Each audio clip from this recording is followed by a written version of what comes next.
No You want to problem. just start with your bio? What's your name? Where are you from? What do you do? My name is Jason Kruk. I'm from Vancouver, Canada, and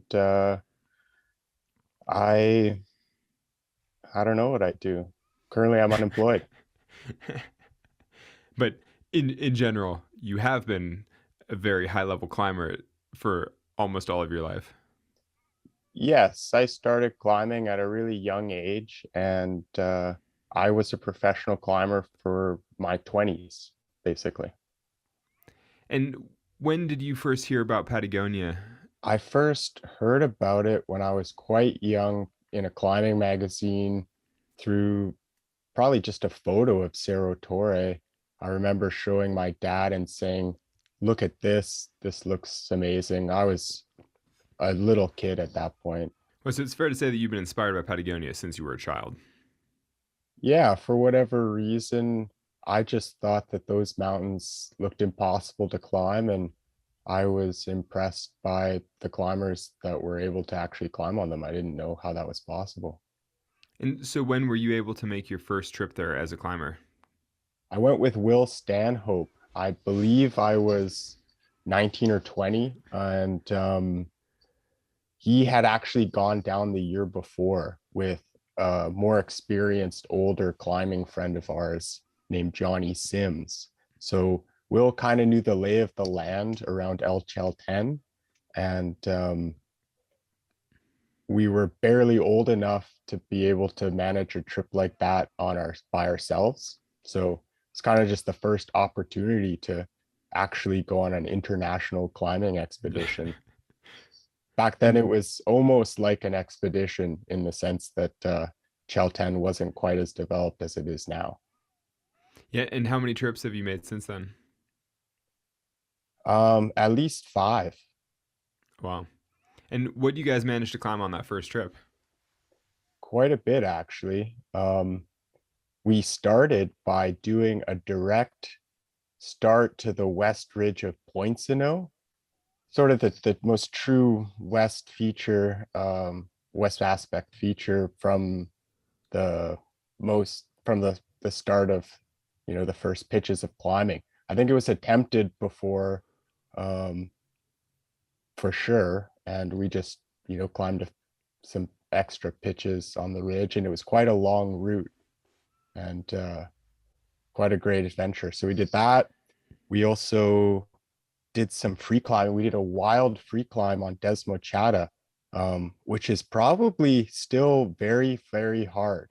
And we were like red pointing up there, like pulling the rope and, trying to send the overhanging finger crack, which we just didn't really know any better. And it was a notable climb because it was quite difficult. I think it probably still holds up in terms of difficulty in the area. I don't think anybody's repeated it. So we did that. And then we also climbed one of Freddie's routes, Blood on the Tracks. Yeah, I've done that thing. We did that with Pennings, actually. Will and I did that with Pennings. We also tried the North Pillar.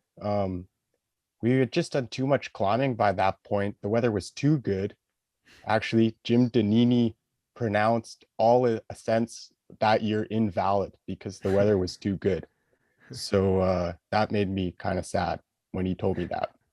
But yeah, we did a Didn't lot of stop climbing. you from coming back. We So were so really lucky. it's fair to say that you from your first trip onward, you were doing new routes in Patagonia, and I mean that's a pretty successful first trip. I mean, like you guys raged. Yeah, in hindsight, we got lucky and we were in the right place. And yeah, you're factually correct. Yeah. And so, at what point did you meet Hayden? I met Hayden at the International Climbers Meet, maybe the first one that was organized by Jim Donini and among other people. And that was in Indian Creek. And he was still in high school. That's That's where I classic. first met Hayden. Yeah. And so, how did you guys become friends and climbing partners? We became friends on that trip just because he was a great guy and I was, a young climber, you know, older than him, but still we were similar ages and liked similar routes in the creek. So yeah, I remember just becoming instant friends with him, but I got quite sick sleeping in the dirt there. And so he was like fully raging with like Jonathan Thesanga, um, like at age 16 or 17.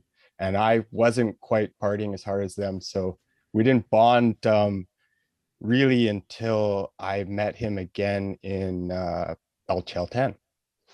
Hmm. And so, which year did you meet him in Patagonia? The first year he went down with Aaron Jones. Hmm.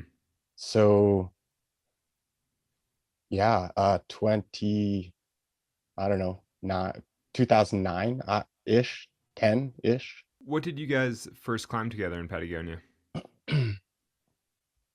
We were first successful at the Super Canaleta in very mixed icy conditions. And it was a great ascent. It was quite speedy. We went up and over the mountain in a day. So it was quite good.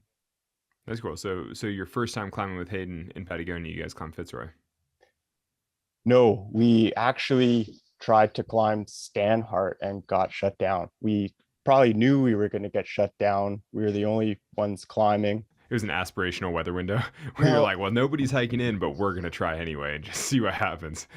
that's how I started climbing with him because I was more stoked than my partners were, and he was too. So he was the only guy I could recruit to go chase those more marginal weather windows. Hmm. Yeah, it's fair. He was always game, always willing to try. Yeah. He but he was basically learning how to ice climb still at that point. So we had attempted Fitzroy after our attempt on Stanhart, and it was a bit epic. And we did a really long descent down the Super Canaleta, which is quite serious. Not something I will ever repeat, and not something I'd recommend anybody ever try. Um, you're basically rappelling down the asshole of a massive mountain. It's one thing to scamper up it as fast as you can, but to reverse it slower just puts you in a lot more risk. So after that, we kind of regrouped back in town and were able to go up and do it in good style. Hmm. That's cool. I mean, so you tried the route and it was all just too much and you had to bail, and then you regrouped, tightened up your strategy, and then just executed it better. I mean, what changed the second time? Exactly, a bit better strategy, I think, and more familiarity with the route.